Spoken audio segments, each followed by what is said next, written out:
Saludos, buenas noches y bienvenidos una noche más, noche del martes 28 de junio, a un capítulo más de Y, a un capítulo más de la Y asturiana, una jornada esta que como todos los martes comenzamos hablando de baile con la Escuela de Baile Norte Latino y uno de sus invitados. Después hablaremos de recomendaciones muy útiles para el verano en el que ya nos encontramos de la mano del responsable de Protección Civil en Asturias, tanto si ustedes se van a desplazar a la playa o a la montaña. Y finalizaremos avanzando el programa que comenzará una vez finalice este. Hablaremos con Pablo Monella, él es el creador, el autor de un formato televisivo que se llama, Anecdotario de personajes asturianos conocidos. No les desvelamos más en un programa que como siempre comenzamos con tiempo para la solidaridad que nos da día tras día el Y Limón Game.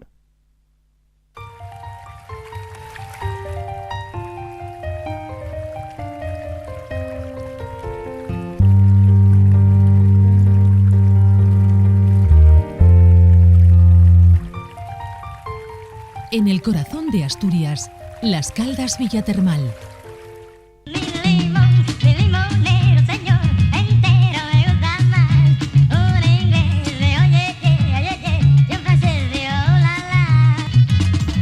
Bueno, pues ¿qué es el Y Limón Game? Lo decimos todos los días, pero hay que repetirlo porque la causa es solidaria y tremendamente importante. Es un modo de recaudar unos muy modestos fondos para ayudar a personas que no tienen absolutamente nada de nada. Personas que viven o malviven en campamentos de refugiados al norte de India, refugiados tibetanos en este caso, 20 ancianos que, como digo, malviven en un asilo que la cooperación internacional está ayudando a decentar y poner en condiciones dignas. ¿Cómo participar? Bueno, pues cada colaborador o invitado de esta casa tendrá una moneda muy similar a esta, 10 céntimos, 20 céntimos, euro, medio euro, 2 euros, a elección. Bueno, se trata de que cada uno de ellos trate de colocarla sobre este limón que flota en el agua contenida en esta vasija. Si la moneda se queda ahí quieta y parada, quien lo consiga se irá directamente a Las Caldas Villatermal, a una experiencia fascinante. Si la moneda se va al fondo, pues esos son los fondos que día a día y poquito a poco se recaudan para la solidaridad. En síntesis, hay que hacer esto. Bueno, no esto exactamente, lo que hay que hacer es que la moneda se quede ahí y luego la persona que lo logre puede tocar el limón para que se vaya abajo y ser solidario. No en este caso como me ocurrió a mí. Más suerte estoy seguro que tendrán los colaboradores e invitados en un programa que comenzamos ya con la cabecera.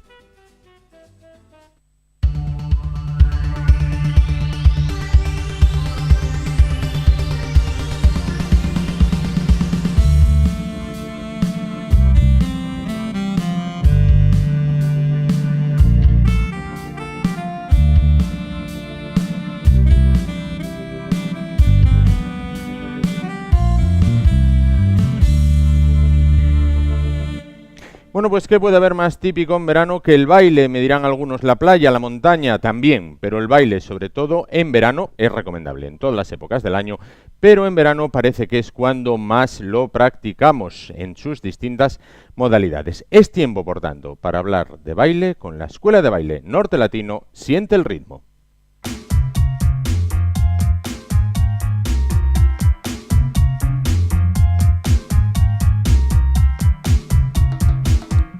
Bueno, pues esta noche vamos a hablar, como siempre, con Johnny Eguía, director de la Escuela de Baile Norte Latino en la calle Fernando Rojas, número 3 de Oviedo. ¿Qué tal, Johnny? Buenas noches. Hola, buenas noches, Juan. Y junto a él, su invitada de esta noche, Sonia Blanco, directora del Centro de Danza y Arte, Sonia Blanco, en Polaesiero. ¿Qué tal? Buenas noches. Buenas noches, Juan. Bueno, pues contigo vamos a hablar de danza contemporánea y también de un festival solidario que tiene a los bomberos como protagonistas.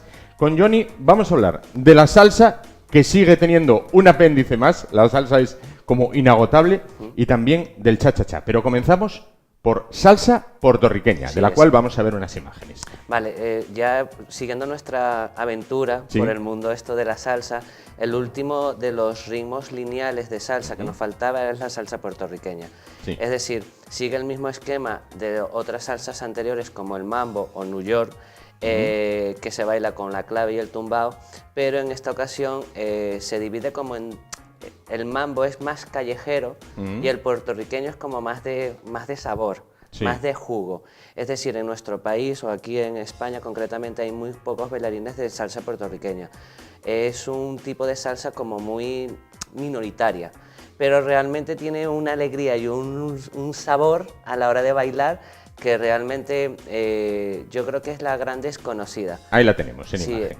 Estos son, creo que son hoy por hoy uno de los mejores bailarines que hay ahora mismo aquí en España. Sabor a Fuegos, Fabián Yester, que lo que tienen es, ellos son especialistas en salsa Puerto Rico. Es más, ellos como bailarines crearon su propio estilo salsa Puerto Rico.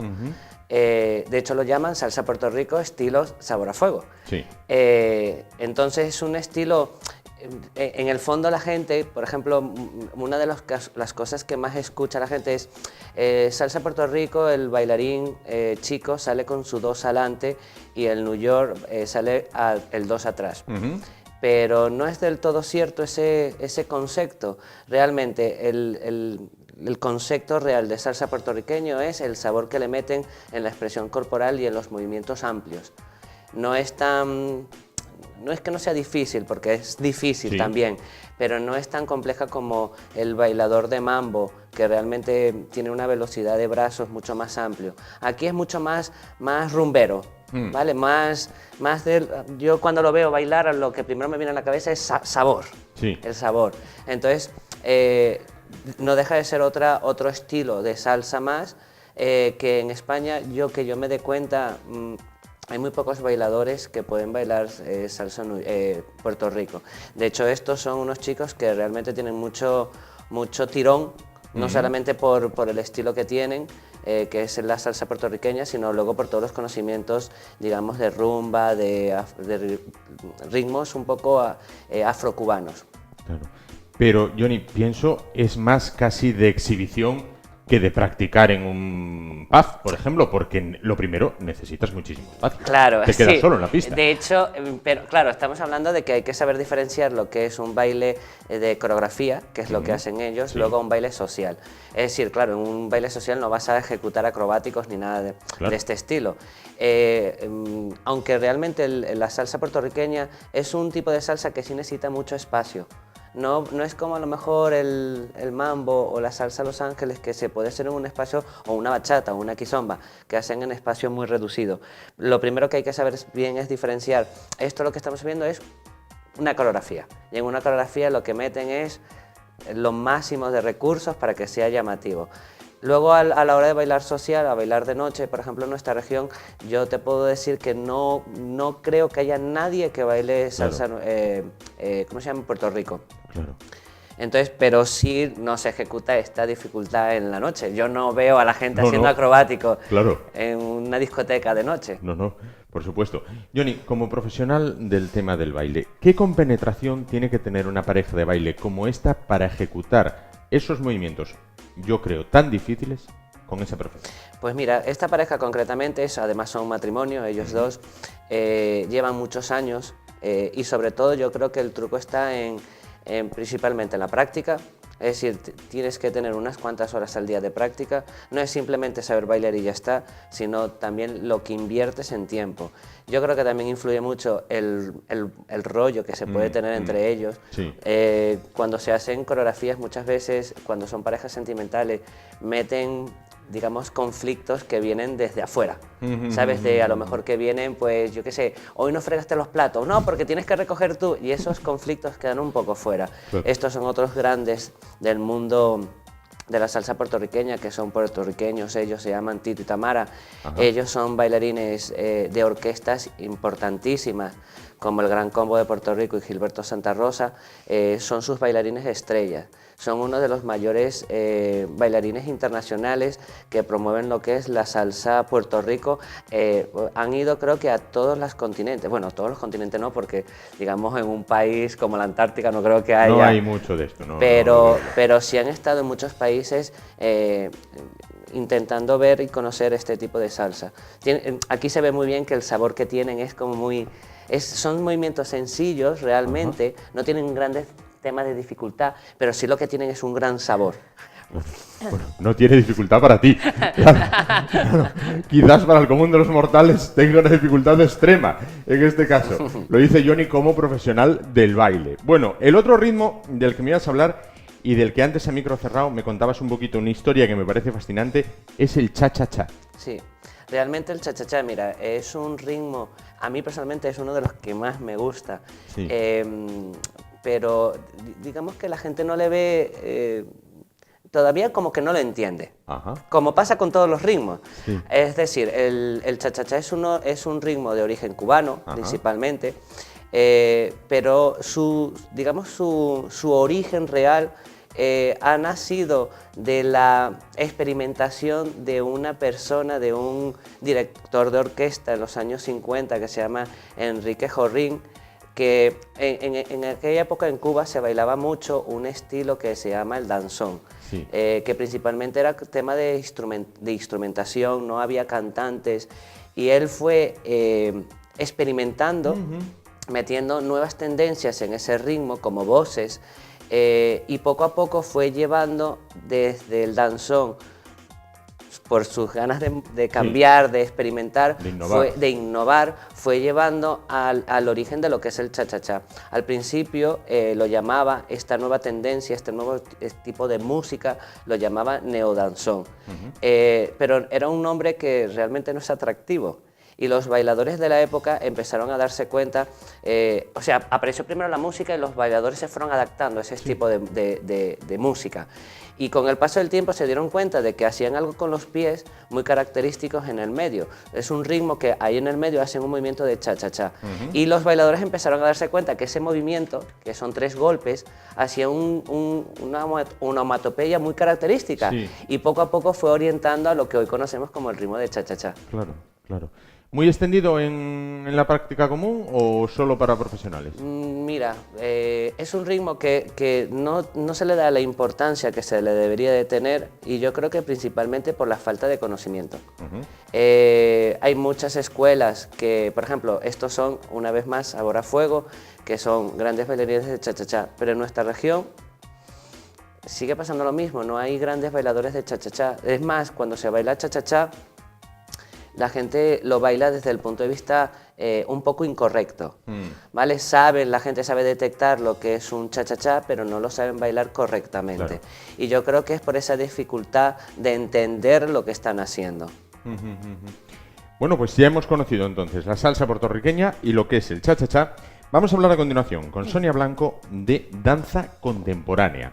¿Cómo la podríamos definir y cuál es la historia de la danza contemporánea? Bueno, la danza contemporánea es lo que viene después del ballet clásico, tan estructurado, tan codificado, tan exigente, en el que siempre se hablaba de historias no muy terrenales, siempre era como muy mitológico, ¿no? Príncipes, magos. Y la danza contemporánea aparece a finales del siglo XIX o primeros del XX para romper con todo eso, y para llevar un poco la danza libre a llevarla también a los escenarios y a convertirla, o sea, codificarla o introducirla en la clasificación de arte. Y ahí empieza Isadora Duncan, que bueno, es muy conocida, a hablar de una danza más libre, nos quitamos las puntas. Tenemos una imagen. Esta es una pieza que estamos desarrollando y bueno, la danza contemporánea también tiene mucho de fusión. Entonces aquí, por ejemplo, se fusiona con audiovisuales, que ya se está fusionando con un montón de técnicas, y al final las danzas urbanas, todo es fusionable con la danza contemporánea. En ese momento en el que aparece, pues ya la danza contemporánea te ayuda a no hablar solo de estas, o no tener una historia que contar. Hay veces que te lleva a una idea o un concepto, o a un sentimiento, pero no te cuenta una historia como puede ser los grandes clásicos del ballet, que tienen un inicio, una introducción con la presentación de los personajes, luego hay un desarrollo, el clímax, el final. Y esto es, bueno, pues puede que te cuente una historia o puede que no. Puede que sea basado en una idea o en un sentimiento que de otra forma no es tan fácil como transmitirlo al público. Es entonces una evolución totalmente libre de la danza clásica y que admite todo tipo de fusiones. Sí, yo creo, lo veo así que sí. Yo creo que hasta el baile en bailes de salón puede haber algo, ¿no? Sí. el zouk, bueno, hay muchos estilos que se nutren mucho. Bueno, esto fue lo que rompió con toda la, con todo lo súper estructurado, estricto y que había del clásico, y cuando ya hay una necesidad de hablar de otras cosas y romper pues con, no sé. Sí. ¿Mujeres principalmente que hombres? Bueno, yo creo que en la danza en general hay más mujeres que hombres, pero no tiene por qué. Vamos, es fabuloso que haya hombres. Claro. Yo creo que cada vez está más interiorizado en la sociedad y que ya no está tan metido en esa mentalidad de la danza es para chicas. Claro. De hecho, cada vez hay más niños en las escuelas, pero bueno, aún eso pueden quería venir preguntarte. más. ¿Cuándo hay que iniciarse en danza contemporánea? Bueno, pues yo últimamente llevo unos años ya trabajando con niños y al tener tanta, no sé, capacidad de improvisación y de libertad, de movimiento más libre, a lo mejor al bailar contemporáneo no es solo la forma, sino también la sensación, ¿no? Claro. Pues quiero pintar algo lejos o quiero alcanzar algo arriba o algo dentro. Luego también en el contemporáneo se habla mucho de... se vuelve el movimiento mucho más terrenal, se vuelve mucho más a las raíces y a lo que es realmente el ser humano. Claro. Y no tan etéreo como son la mayoría de los ballets clásicos. Claro. Citabas ahora la improvisación. Sí. Vamos a ver también unas imágenes de lo que corresponde a improvisación. ¿Cómo podemos definirlo? Pues la improvisación te puede venir desde varios puntos de vista. Puede ser un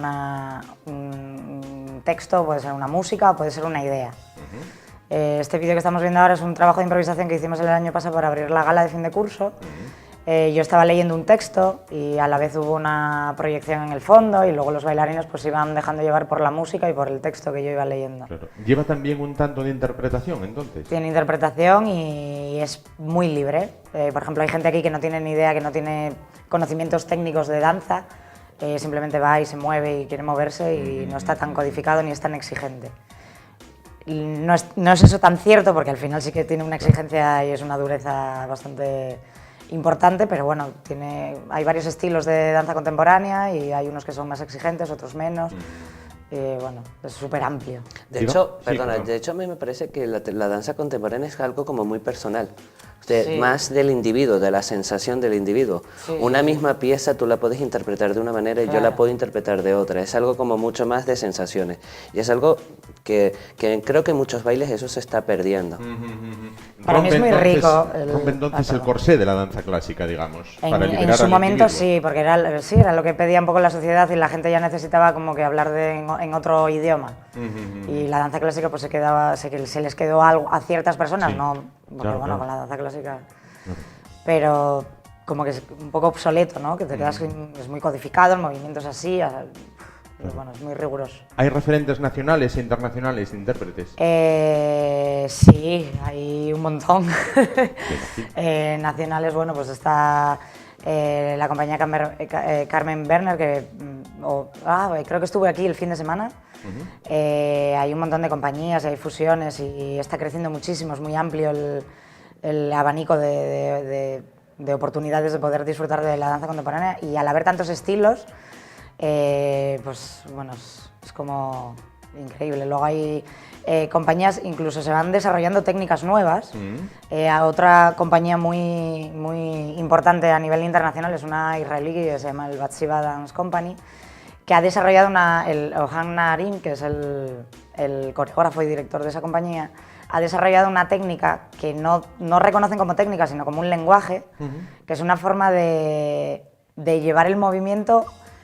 O sea, yo por ejemplo he tomado talleres de esa técnica, de ese lenguaje, vamos a decir, y es una clase muy peculiar porque es sin espejos. Bueno, en ese momento fue en un teatro, pero he estado en otros sitios en los que cierran los espejos, los tapan. Y llevan el movimiento, no hay una clase codificada con un ejercicio, ¿no? De suelo, al principio en el contemporáneo hay mucho trabajo de suelo, luego en el centro, luego hay diagonales, desplazamientos, giros, saltos, va como en evolución. Bueno, pues en este caso, el lenguaje se llama Gaga, que no lo había dicho, es basado en la improvisación y te van guiando durante 1 hora y media o 2 horas que pueda durar la clase, de una manera en la que solo es basado en sensaciones. En plan, como por ejemplo, tengo aire dentro del cuerpo, ¿cómo me movería si fuese aire? O si fuese agua, o si de repente hay un terremoto, o también agentes externos, que puede ser, bueno, pues el aire se convierte en algo viscoso y tienes y ya la manera de moverte ya es diferente.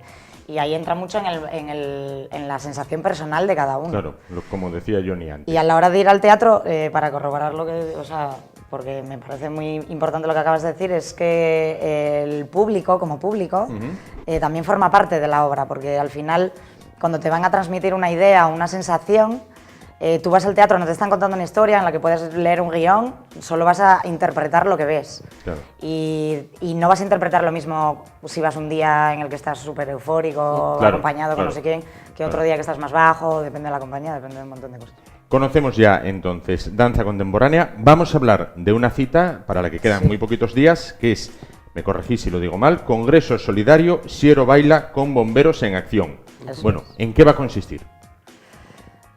Bueno, ellos van a ser partícipes. Es por darles un poco de voz a este grupo Bomberos en Acción, que han estado muy activos en campamentos de refugiados, en Idomeni, en ese campamento que se desmanteló hace unas semanas. Y bueno, querían darse a conocer y dar a conocer su trabajo, y entonces, bueno, a través de la asociación que llevamos en Siero, que es la Asociación Cultural Siero Baila, pues se organizó este congreso, que va a haber talleres, va a haber 4 talleres, pues va a haber talleres de danza oriental, de salsa, de bachata, y hay una que se me escapa por ahí, de kizomba también. ¿Quiénes van a participar? Pues mira, aquí lo tenemos. Hay un taller de salsa con Norte Latino, danza oriental con Vanessa Moreno, kizomba con Lola Díaz. Muy bien, muchas gracias. Y otro de bachata con ellos también. Claro. Con Norte Latino. Bueno, datos, hora, lugar, precio, día. Vale, es el Hotel de Silbota. Bien.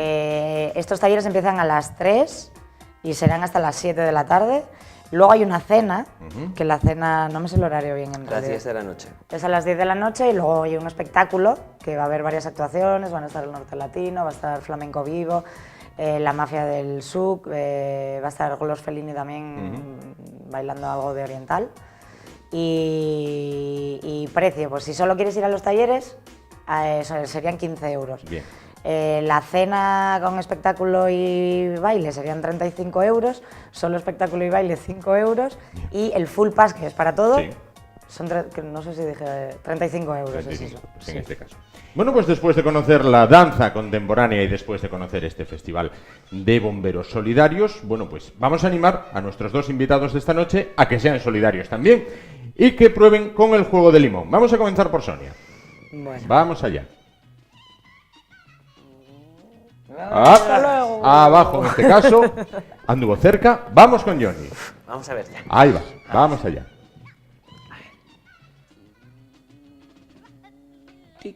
Abajo también. Bueno, no ha habido suerte, pero sí ha habido solidaridad.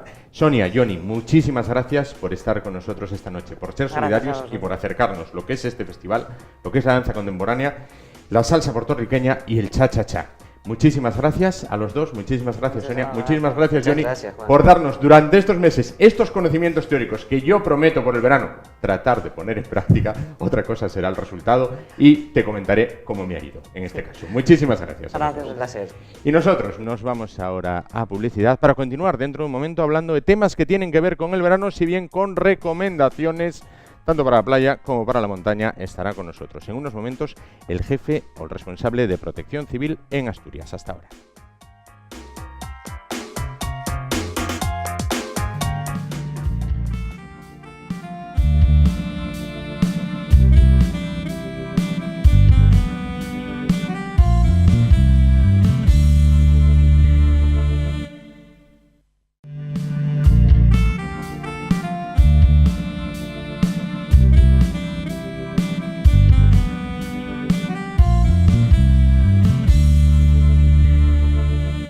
Bueno, quizás muchos de ustedes ya estén preparando sus vacaciones y hayan decidido no moverse de Asturias, que es un lugar bien bonito para pasar el tiempo de descanso. Muchos de ustedes optarán por ir a la playa, otros a la montaña otros por moverse por distintos lugares y acontecimientos de la geografía asturiana. Bueno, pues en todos y cada uno de estos lugares va a haber personas de Protección Civil que están para ayudarnos y también para que sigamos sus indicaciones. Para hablar, bueno, de un poquito de todo esto, se encuentra con nosotros esta noche Rodrigo Vega, responsable de Protección Civil del SEPA, Servicio de Emergencias del Principado de Asturias. ¿Qué tal? Buenas noches. Buenas noches, muy bien. Bueno, pues ¿cómo se presenta a priori este verano? Un verano tremendamente, desde el punto de vista meteorológico, cambiante, como podemos observar.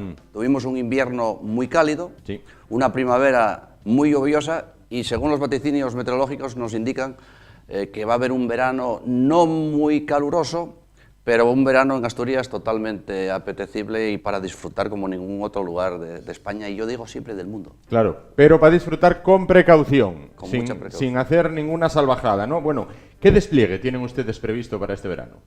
Bueno, el despliegue que tenemos a nivel profesional, como todo el mundo sabe, todos los servicios de bomberos, de emergencia, sanitarios que hay dependientes del SEPA, del SEPA y del SESPA. Sí. Y bueno, luego todo el personal indudablemente profesional de índole sanitario y digo de prevención, extinción de incendios, salvamento, socorrismo acuático, etcétera, etcétera, ¿no?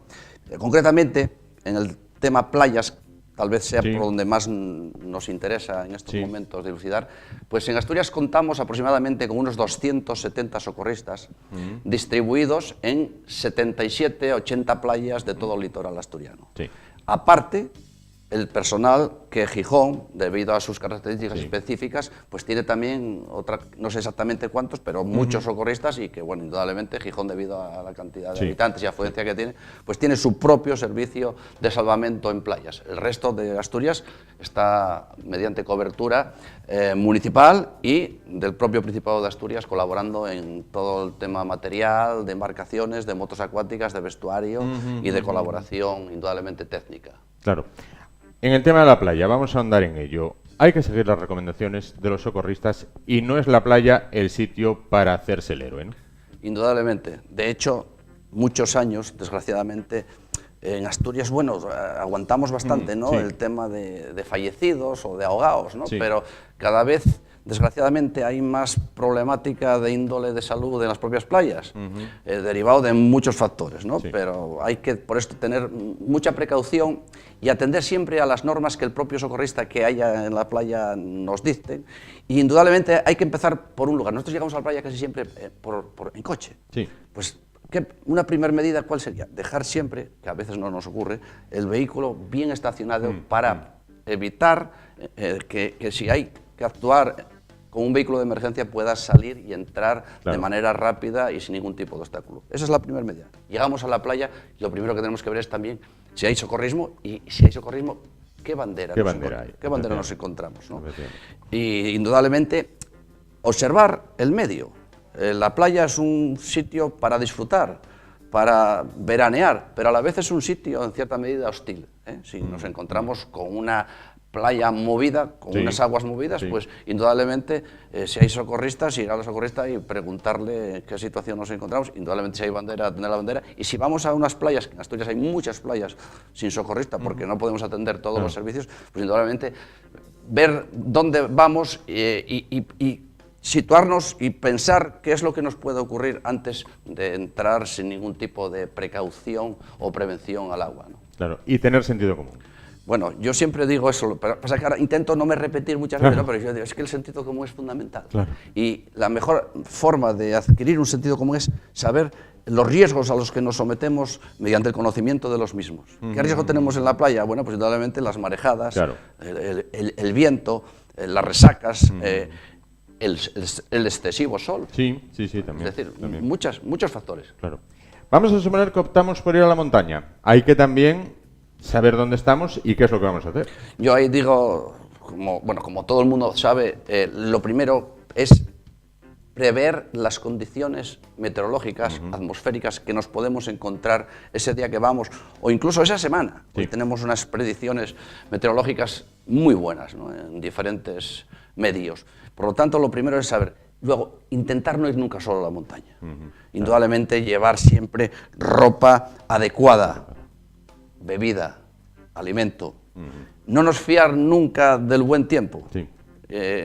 Y luego medios de comunicación. Intentemos llevar siempre, a poder ser, pues un teléfono bien recargado y tener precaución y prevención, porque si la playa es un medio para disfrutar, pero es también ciertamente, en ciertas medidas peligroso, la montaña es un medio, yo diría, hostil. Fabuloso, pero es hostil. Claro. Y Asturias tenemos, pues tal vez la montaña más bonita, ¿no?, de las que hay, y también es la montaña más peligrosa de las que hay. Mucha precaución a la hora de hacer fuego, ¿no? Indudablemente. El fuego es una lacra que, bueno, también los medios de comunicación, hoy California está ardiendo por todos lados, el otro día España, ¿no? Es decir, el fuego es una desgracia que convive con nosotros y que tenemos, bueno, pues que preverla, e indudablemente con viento existe el índice de riesgo forestal, que tenemos siempre que tenerlo presente. Tenemos que solicitar autorización para practicar cualquier tipo de incendio si es que procedemos a hacerlo, e indudablemente, bueno, pues prever y aplicar es lo que dijiste al principio, ¿no?, el sentido común, porque ciertamente los daños de índole natural, como los incendios forestales, son prácticamente lo que más daño hace sobre el propio medio y sobre el propio ser humano a la larga. Claro. Bueno, ¿cómo formar parte de Protección Civil? Protección Civil, dice un compañero mío de la casa, ¿no?, dice, somos todos, y es verdad, pero Protección Civil es un servicio para atender cualquier eventualidad ante una emergencia. A nivel local existen las agrupaciones municipales de voluntarios de Protección Civil. Son agrupaciones de personal altruista, voluntario, como la propia palabra indica, y que tienen un mérito, yo digo que siempre, que no se les da el suficiente valor cívico, ¿no? Entonces, es contactar con el alcalde o concejal responsable en materia de seguridad o protección civil, que siempre existe a la par un coordinador, que es la persona que coordina, que aglutina, que organiza esas labores de ayuda, de colaboración, de protección civil, en definitiva, en los diferentes municipios de Asturias. En Asturias tenemos 30, entre 28 y 32, oscila, ¿no? Pero hay una media de 30 y unos 600 voluntarios de protección civil.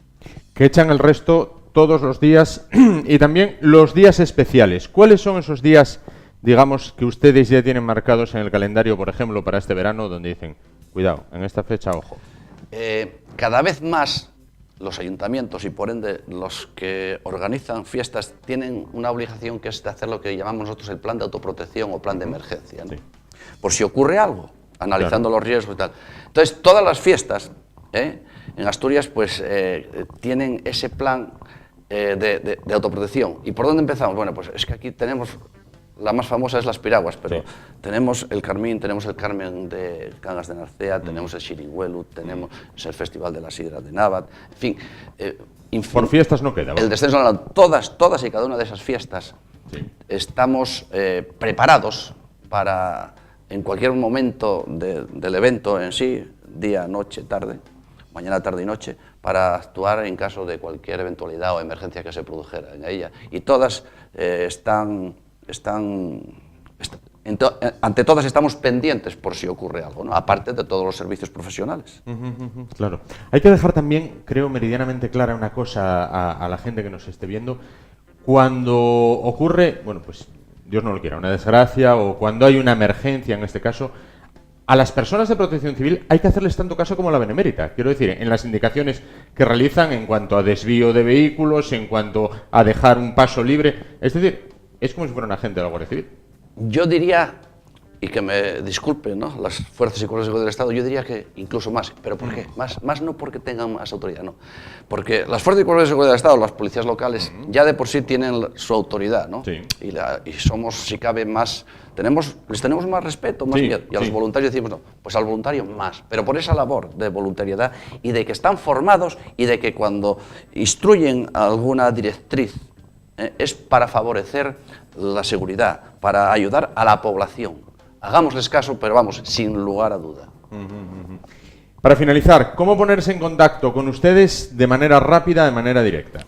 Sin duda, al llamando al 112. Efectivamente. Teléfono de emergencia, gratuito, 24 horas, queda todo grabado y se despacha en automático cualquier eventualidad, cualquier emergencia, cualquier robo, cualquier violencia de género, cualquier todo. Bueno, aparte del 016 para la violencia de género, pero que estamos para cualquier eventualidad porque transferimos las llamadas al organismo que sea necesario movilizar para neutralizar ese evento. Claro. Desde lo más pequeñito, me imino, hasta movilizar el helicóptero, si hace falta. Desde las emergencias ordinarias, la más pequeñita, el pequeño accidente de tráfico, hasta la mayor fuga o explosión de cualquier potencial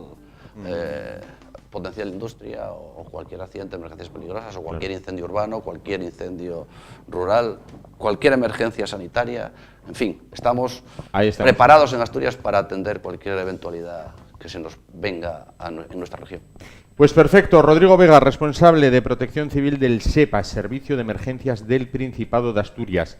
Muchísimas gracias por estar con nosotros esta noche, por acercarnos, bueno, lo que es este despliegue que vamos a tener este verano y también, bueno, pues por indicarnos o ayudarnos a concienciar a la gente a que acuda a ustedes y que les haga caso, que es parte muy principal. Le invitamos a ser solidario con el juego del limón.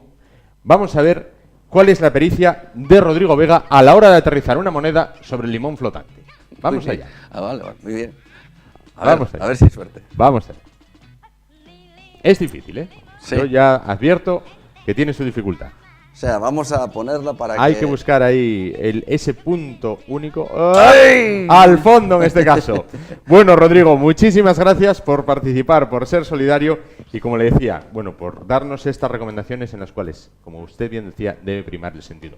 Por supuesto. Muchísimas gracias. Gracias a vosotros. Y nosotros nos vamos a continuación a publicidad para, a continuación de la misma, para después de la misma, bueno, pues dar la bienvenida a Pablo Monella, que nos va a presentar, bueno, pues su trabajo de vídeo anecdotario de personajes conocidos asturianos, programa que emitiremos una vez finalice nuestro magazine de hoy. Hasta ahora.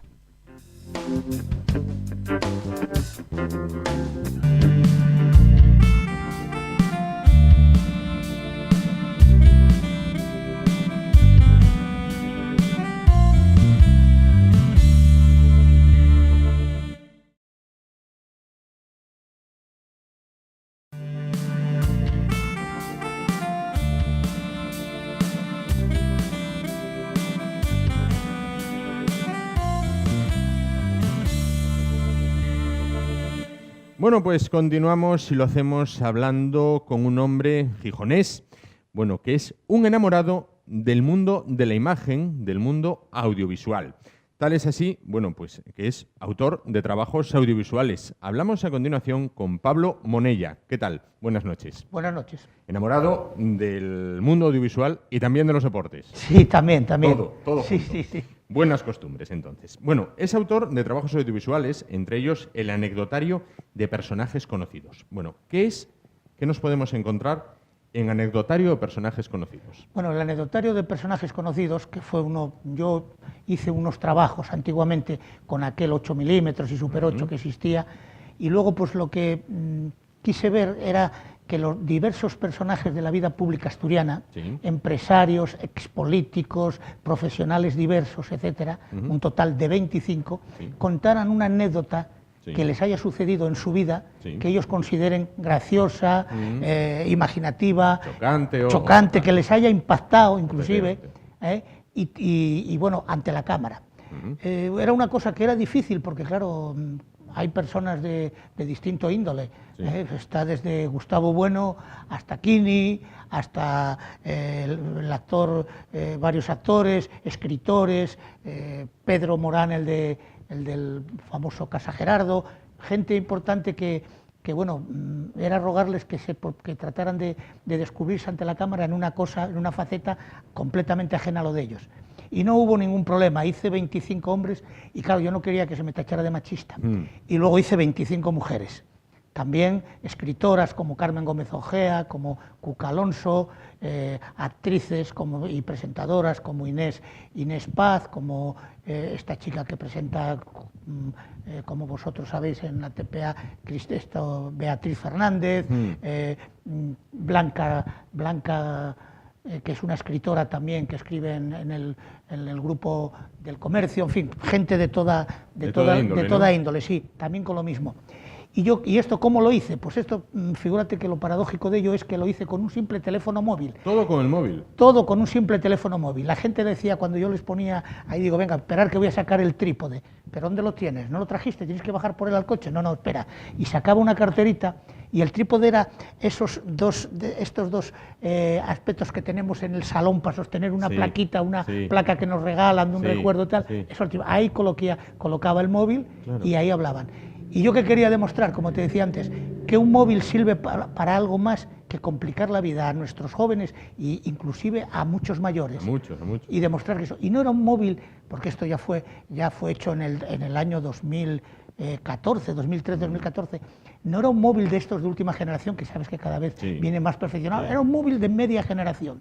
O sea, si se pueden decir marcas, era un simple Xperia Neo. Figúrate los que salieron, los Xperia, Sony Ericsson Xperia, salieron, lo mejoraron. Claro. Entonces, fue una cosa que, bueno, impactó mucho, lo proyecté en muchos sitios y gustó.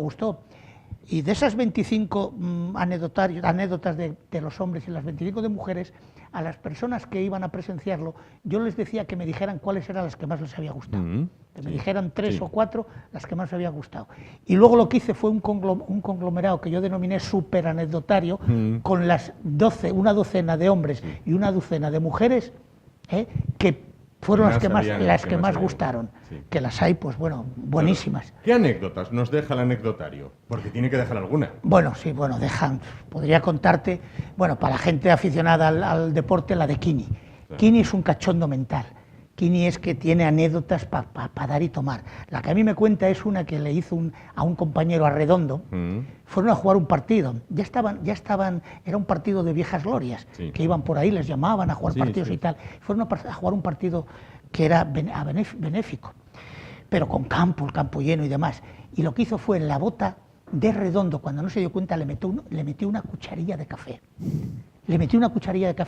Bueno, y él se calzó Redondo, puso las botas, probó, salió a calentar, media hora calentando, jugaron el partido. Kini cada 2 por 3 le decía, Redondo, eres el que mejor le pegas de cuchara del mundo. Bueno, este tío, ¿por qué me dirá esto a mí? Claro. Y claro, y luego al acabar, dice, pero este tío, ¿qué pasa? Que no se da cuenta. Al acabar habló a los compañeros, mirar que le hice esto, esperaron que se quitara la bota y tenía la cucharilla marcada en el lateral del pie, del empeine, ahí marcada, se había encajado y decía Redondo, por eso yo veía que una bota me ajustaba más que la otra. Claro.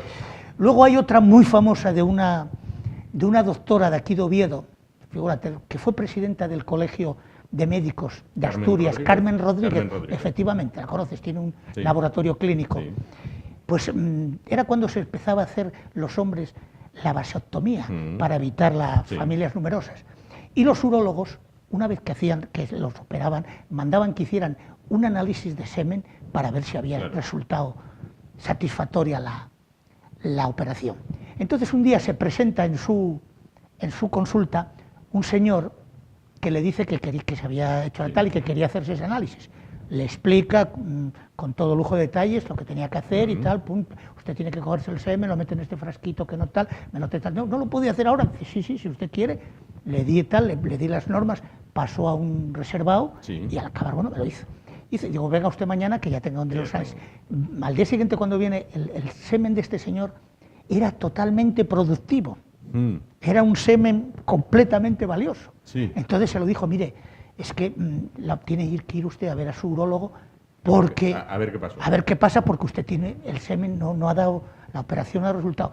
El tío muy como un pavo real dice, no, si ya me lo decía a mí, que yo era muy macho, lo suyo va a ser muy difícil porque usted es muy macho, va a ser muy difícil. Dije, pero bueno, ¿cómo? ¿Y quién lo operó? Dice, no, un doctor muy famoso. Dice, tenemos que ir en autocar y todo, a que nos operen, vamos allí a un local de él, a un piso, tiene un biombo y vamos pasando detrás del biombo y nos va operando. ¿Cómo que? Sí, detrás pero bueno, sí, nos opera y tal. Claro, ella después trató, dice, mire, pues vaya a verle a ese señor que usted dice que es tan bueno y que le vuelva a operar porque llévele estos resultados que no ha sido satisfactoria la operación. Ella indagó después, dice, yo no sé si el señor iría o no, indagó. Al parecer este señor era un médico que estaba suspendido de carrera profesional, sí. No podía ejercer y ejercía en los límites con Portugal. Iban a autocares porque, claro, lo hacía muy barato, claro. Y allí los operaba y, claro, la mayoría de ellos pues salían muy machos. Claro, claro, evidentemente. Es una que también... ¿Cómo no? ¿Cómo no? Bueno, Pablo Monella, ¿cómo llega al mundo de la imagen? Bueno, yo al mundo de la imagen llegué porque, bueno, estuve como... Tú dijiste antes, al principio, yo me dediqué al fútbol muchos años, soy entrenador de fútbol, fui presidente y demás, y estuve en la escuela de entrenadores, en el colegio de entrenadores también, y bueno, una vez que me prejubilé y demás, dejé lo del fútbol porque, bueno, salí un poquitín asqueado, también cansé, y entonces yo en mi juventud también, como te dije también al principio, me había dedicado a hacer con aquel 8 milímetros y tal, a través de, también con un amigo mío, un tal Joaquín Fuertes, que me hizo un guión, y hice algo. Entonces me dije, coño, voy a intentar hacer algo de esto. Claro. Era complicado y bueno, me animé porque vi que todas estas personas a las que yo les pedía colaborar, pues colaboraron. Y después de este anecdotario hice un trabajo también muy satisfactorio. Yo di clases en Revillagigedo, en la Fundación Revillagigedo, una escuela de formación profesional, y llegaron a Asturias en el año 2006 los primeros subsaharianos inmigrantes que venían, que nos mandaron. A Asturias mandaron al Principado 6 y fueron alojados en el Hogar de San José, que está colindante con la Fundación. Y de allí les daban todo, les aprendían el idioma, les enseñaban todas las cuestiones académicas y luego iban a hacer prácticas de taller a Revillagigedo. Yo les conocí porque yo les daba alguna clase y me impactaron porque eran personas maravillosas, te daban las gracias por todo, eran amabilísimos, te veían por la calle, te abrazaban, en fin. Y entonces hice lo que yo lo titulé Remember, recordar, queriendo vivir. Sí. Entonces hago una primera parte en ese reportaje que recojo cómo llegan los emigrantes en plan general, a través de Melilla de las Verjas, a través de Canarias de los Cayucos, y luego ya en la segunda parte ya me limito más, me reflejo más con estos 6 chavalitos, a través de 2 de ellos y de las personas que tuvieron la difícil misión de guiarles, de meterles en nuestra sociedad, de aprenderles el idioma, de aprenderles tal, porque fue algo digno de tal. Sobremanera, la mayoría de la gente que trabaja con ellos suelen ser mujeres, porque en ese mundo la mayoría son educadoras. Y bueno, pues es un relato, la verdad que estremecedor, muy de actualidad, porque hablan ellos también. Claro. Hablo con 2 chicos de ellos que nos cuentan cómo fue estos vinieron en un cayuco, cómo trataron de marchar de Senegal, una semana, 10 días en la patera, venían allí agolpados, no tenían sitio ni para dormir ni para nada, el jefe, el patrón, como ellos llamaban, tenía que procurar darles agua, comían arroz, comían pescado, a veces que trataban de tal. Atroz. Entonces, ese también lo hice con, las entrevistas y demás, con el móvil. ¿Y cómo valora el actual panorama audiovisual asturiano? Bueno, yo lo hago todo. Yo hago los guiones, yo realizo, yo grabo, yo dirijo y luego edito también. Cuando presenté el último trabajo que presenté, yo me fijo en lo que hay, no me presento yo en mis trabajos no van a ningún concurso. No van a ningún concurso porque mira, precisamente este año, una anécdota que te voy a contar, este año en el Festival de Cine de Gijón le dieron la distinción de honor a Pepe Sacristán. Todos sabemos quién es Pepe Sacristán, un monstruo del séptimo arte. Y me impactaron unas palabras que dijo Pepe Sacristán. Pepe Sacristán le preguntaron por el cine y por los productores. Dice, no, en este país no existen productores. Dijo, entre comillas, existen recolectores de subvenciones. Y sabes que hace cosa de 10 o 11 meses salió con un par de juzgados de Madrid, habían hecho una redada para cines que, claro, para llevar las subvenciones tienen que hacer un estadillo de la gente que asiste. Un inspector se presentó en una sala de Madrid donde decían que había 600 espectadores y estaba él solo. Y luego, pues claro, todos estos festivales que van que surgen a raíz de, y en torno a todo esto, yo creo que está muy manipulado. Yo lo dije y está publicado, tú sabes cómo yo lo denomino, una cosa de jóvenes que todos sabíamos, tuya, mía, cabecina y gol, en este caso. Porque entre ellos, tú me lo das a mí, yo se lo doy a este que es amigo. Exactamente. Volvemos al móvil. El móvil con supercámara, que ahora Los móviles traen unas cámaras maravillosas. Nos ha convertido a todos en un poco reporteros. Quiero decir, hace unos meses ardía un edificio de pies a cabeza en la calle Uría y prácticamente todo el mundo estaba grabando con su móvil, luego las imágenes se difundieron. ¿El móvil con cámara buena nos ha convertido en reporteros? Sí, efectivamente, sí, no, es que llegamos a ciertos... ¿quién nos lo iba a decir? Claro. Yo te hablaba de cuando yo en mi juventud hacía con aquel 8 milímetros, claro, que era una película que la tenías que poner en el tomavistas, grababas, la tenías que envasar en un recipiente que ya te venía cuando comprabas, la tenías que mandar a Madrid a revelar, y cuando te venía no sabías si habías de 4 minutos que tenía duración, ¿cuántos podías aprovechar? Es más, para cortar había que andar con la acetona y demás. Fíjate ahora hasta dónde llegamos, ¿quién nos lo iba a decir? Pasamos del mundo del vídeo, que sabes, con aquellas cintas, a esto de ahora que es una maravilla. Claro. Y claro, y estos móviles valen para todo menos para llamar por teléfono. Y para finalizar, ¿cuáles son los próximos proyectos de Pablo Monella? Bueno, después de este que te dije hice 2 más. Hice una película, Adjuración, con un guión mío y 2 actores muy buenos, Juan Jurado, precisamente un buen actor de teatro, y Lara López Muñiz, que es una chica que acaba de licenciarse en la RESA, en la Real Escuela Superior de Arte Dramático de Madrid, y anda haciendo, ya está con una compañía por ahí tal, con un guión mío y también con tal, que la estrené precisamente el día 8 de septiembre del 14 en Los Yelmo, con un llenazo en la sala número 7 con cerca de 300 personas, y luego la puse pues también en el Riera de Villaviciosa y en diferentes centros sociales de Gijón y de varias ciudades de Asturias. Tuvo mucho éxito, es un guión fuerte, un guión con un final impactante, que ha gustado mucho.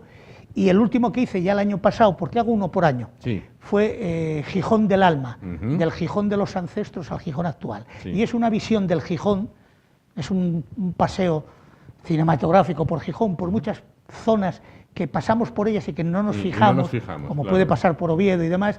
Y después, en esa primera parte, la segunda parte ya es acompañado de Víctor Manuel García, Víctor el de Cimadevilla, que es el intérprete de esa canción famosa de Gijón del alma. Hacemos a través de él un homenaje con una canción a los pescadores, que es de Manolo Carrizo, una a los emigrantes y otra a los mineros, que son precisamente, y presento al autor de estas canciones y sobre todo de Gijón del alma, que la gente cree que es de Víctor, y no es de Víctor, es de es de Javier Gómez Gontín, que es uno de los famosos, aquel Zapato Veloz, aquel grupo del tractor amarillo, ¿recuerdas, no? Pues es un hombre que tiene unas baladas, tiene una discografía terrible y tal, que me autorizó a que metiera esas canciones de él allí y tal, y ha tenido mucho éxito. Bueno, de suyo pues no paran de solicitarme que si les puedo dar el vídeo y tal. Claro, yo no comercializo con esas cosas. Y este año no hago nada porque se me ha casado una hija, y el vídeo de este año, entonces. Muchas gracias. El vídeo que ganó un hijo entonces. Sí, el vídeo que he tenido que hacer es el de ella. Tú imagínate que era el padrino. Y dije, hija, que yo te pago a un profesional que te... No, papá, me lo haces tú. Claro, imagínate, yo no podía estar dando los anillos y con la cámara ahí. Pero bueno, me arreglé como pude, traté a base de conseguir, por lo que tú dices, con gente que tal, digo, oye, pasarme esos trocitos, y luego ya después, una vez que acabó la ceremonia, ya lo otro ya lo pude hacer, y es lo que voy a hacer este año. Pues perfecto. No creo que haga nada más. No se lo comenté antes, pero se lo voy a comentar ahora. Con esta entrevista finalizamos el programa de hoy. Y a continuación vamos a ver uno de sus trabajos. ¿Le parece? Pues muy bien. Pues muchísimas gracias. Le gustan a los televidentes. Estoy absolutamente convencido que sí. Antes de irnos, le invito a participar en el Juego Limón. Antes de irnos de esta entrevista y ya del programa, le invito a participar en el Juego Limón. Con una moneda, adelante. Trate de que ahí se quede. Si ahí se queda... Para las Caldas Villa Termal, experiencia fascinante. Sí. Si la moneda se va al fondo, pues entonces se destina... Para lo que vosotros destinéis, ¿verdad? Aún así, los ancianos en India. Vamos a probar, antes de finalizar el programa de hoy, que lo finalizamos con Pablo Monella, para dejarles a ustedes con uno de sus trabajos. Vamos con ello. Bueno, vamos a ver. ¡Ay! ¡Oh! Al fondo que se fue. Es donde mejor está. Eso sí. Pablo Monella, muchísimas gracias por estar con nosotros y por participar. A vosotros y por traernos pues sus trabajos para que ahora lo puedan disfrutar. Nos vamos, volvemos mañana. Será a partir de las 10 de la noche. Les dejamos a continuación, como decíamos, con una de las creaciones de nuestro invitado de hoy, de Pablo Monella. Muchas gracias y hasta mañana.